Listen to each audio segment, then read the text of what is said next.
大家好，通常制作可颂面包需要低温环境，而我想挑战是否能打破这种规则，在不开冷气的条件下做出家庭版的可颂。这次主要分享步骤、食谱与面团制作流程我放在底下。首先拿出冰箱冷藏发酵好的可颂面团，分割成14个小球。如果不会排气滚圆的朋友，可以这样操作。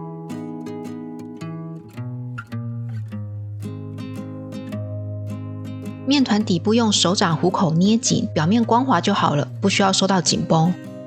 稍微压扁，密封好，冷藏松弛30分钟。把冷藏面团擀成5到6寸的大小，再分成3份，每份用保鲜膜包好，冷冻15到20分钟。大小不必太精准。一次取出1份面团，均匀涂抹软化的无盐奶油。我把还没用到的部分放在冰砖上面，保持冷度。我用的是脂肪含量 82.9% 的无盐奶油，尽可能选择脂肪量高一点的奶油，烤出来的层次会更好看。这是没有使用冰砖保冷的样子，因为面团温度不够低，无法保持奶油最佳软硬度，太软的奶油不好完全覆盖住面团表面。就这样，一层面片一层奶油底叠起来，轻轻的整理大小，使每片平均。每做完1份，立刻包好冷冻，直到把3份面团组合在一起。最后用保鲜膜包好，放进冰箱冷藏8小时。中途可以取出擀成9到10寸的圆形。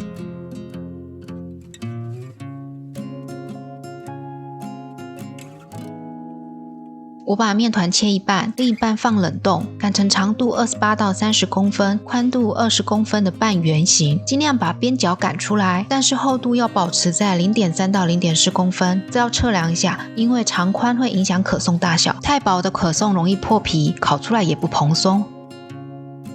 再次覆盖塑胶袋或保鲜膜，卷起来冷冻30分钟松弛。当然，如果你的空间够，也可以直接摊开放进冷冻库，用手掌温度稍微软化表面，再擀平整一点。这片可以切成3个三角形，剩下的边角料可以拼凑成一片。师傅总共可以做6到7个可颂。切下来的可颂面片再用保鲜膜包好，冷冻松弛20分钟。如果冷冻后的面团太硬，可用手掌的温度稍微软化，方便卷起来。卷的方法看画面就好了。我会把最后尖角的部分压到可颂底下，防止烘烤的时候膨胀。底边要不要切都可以，有切可颂形状会长一点，还有只要长宽够，不必特地拉长面片。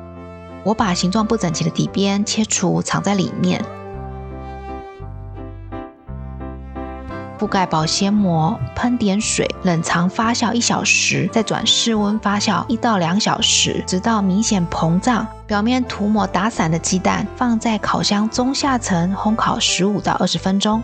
你们看看，出炉的那一刻真让人感动。传统的制作方法是把面团包入奶油，再经过多次擀折使产生层次。今天的做法网络上称为简单可颂，很适合不会擀奶油的朋友，并且可不受环境限制，也能制作可颂面包。给大家看一下我以前的作品，看着自己一点一滴的进步，真的很有成就感。相信有过相似经历的朋友也能体会。同时也要感谢那些愿意分享经验的人，给了我挑战自我的机会。现在我会把这些经验分享给大家。今天的影片到这里，我是平，我们下次再见，拜拜。